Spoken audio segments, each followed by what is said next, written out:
এবার net foreign borrowing 89% increase proposed. এবং historically বোধহয় কখনো এটা হিউজ ইনক্রিজ, মানে 89%। বিশেষ করে এমন একটা সময়ে যখন আসলে আমরা সবাই মোটামুটি একমত এবং বর্তমানে সরকারের নীতি নির্ধারকরাও একমত যে ঋণের এক্সেসিভ রেটে ঋণ নেওয়ার কারণে বিগত বছরগুলোতে বোথ লোকাল এবং ফরেন দুটাই, হ্যাঁ, কিন্তু ওই যে বিদেশেরটা ফেরত দেওয়া কষ্ট বা কঠিন, ফরেন কারেন্সিতে দিতে হয়। ফরেন কারেন্সি চাপ তো পড়বে, limited supply, weak reserve, $30 billion only. এটা তো 6% গ্রোথ রেটে নেওয়ার জন্য ওই $30 বিলিয়ন এনাফ না।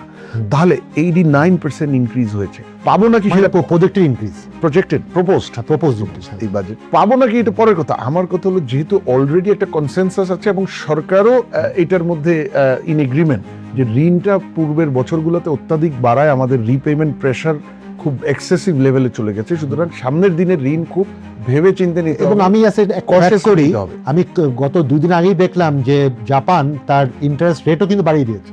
অতএব আগের মতো কিন্তু আমরা এখন খুব কনসেশনি রেটে পাবো না। আমাদের মোটামুটি আমরা তো লোয়ার মিডল ইনকাম কান্ট্রি হয়ে গেছি 2016-17-তে ওয়ার্ল্ড ব্যাংকের অ্যাসেসমেন্টে।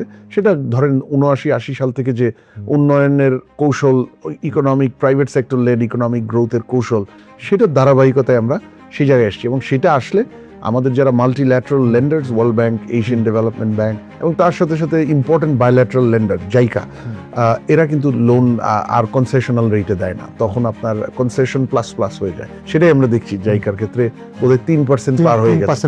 হ্যাঁ, দেখেন লোন কিছু লাগবে, এটা নিয়ে কোনো সন্দেহ নেই। পৃথিবীর সব দেশই তাকে বড় করতে হয়, হ্যাঁ, এবং ফরেন বরোয়িং সেটার একটা ইম্পর্টেন্স আমাদেরও লাগবে। বিশেষ করে বাজেট সাপোর্ট খুব গুরুত্বপূর্ণ আমাদের, কারণ আমাদের ফরেন রিজার্ভটাকে বিল্ড করতে হচ্ছে আস্তে আস্তে।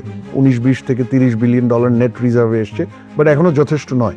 তো সেটার জন্য বাজেট সাপোর্ট লাগবে। আমাদের কিছু ক্রিটিক্যাল প্রজেক্টস থাকে, সেগুলোর জন্য খুব ক্যাপিটাল ইন্টেন্সিভ, সেগুলোর জন্য লাগবে। কিন্তু দুটো জিনিস, একটা হলো যেহেতু অলরেডি ঋণের জায়গাটা, সিলিংটা খুব নিচের দিকে নেমে এসছে, জায়গাটা স্পেসটা কনস্ট্রেইনড হয়ে গেছে, আমি যা নিব খুব বেশি নিতে পারবো না, আমাকে ভেবে চিন্তে সাবধানে নিতে হবে। একেবারে critical economic return, human capital return বা খুব ক্রিটিক্যাল জাতীয় কোনো ইমপ্রুভমেন্ট, ক্যাপাসিটি ইমপ্রুভমেন্ট, ইনফ্রাস্ট্রাকচার অথবা জ্বালানির মূল্য পরিশোধ, এই ধরনের ক্রিটিক্যাল নিড ছাড়া আমার মনে হয় এক্সেসিভ বা যত্রতত্র লোনটা নেওয়া আরো কয়েকটা বছর আমরা অন্তত, এটা এমনিতেও গুড প্র্যাকটিস না, বাট অন্তত কয়েকটা বছর অত্যন্ত ভেবে চিন্তে খুব কৃপণের মতো লোন নিতে হবে আর কি, মানে খুব রিস্ক অ্যাভার্স কনজারভেটিভ ওয়েতে লোন নিতে হবে। এটা হলো একটা। আর সেকেন্ড যেটা আমি নিব সেটা যাতে কনসেশনাল টার্মসে হয়, মানে বর্তমান অবস্থার মধ্যে যতটা কনসেশনাল টার্মস আসতে পারে, মানে লোয়ার মিডল ইনকাম কান্ট্রি, মানে আমি যেগুলো হার্ড টার্মসের লোন সেগুলো অ্যাভয়েড করবো। মাল্টিল্যাটারালদের থেকে নিলে সেগুলো 25-30 বছর হয়, আগে 40 বছর হতো যখন বাংলাদেশ লোয়ার ইনকাম কান্ট্রি ছিল।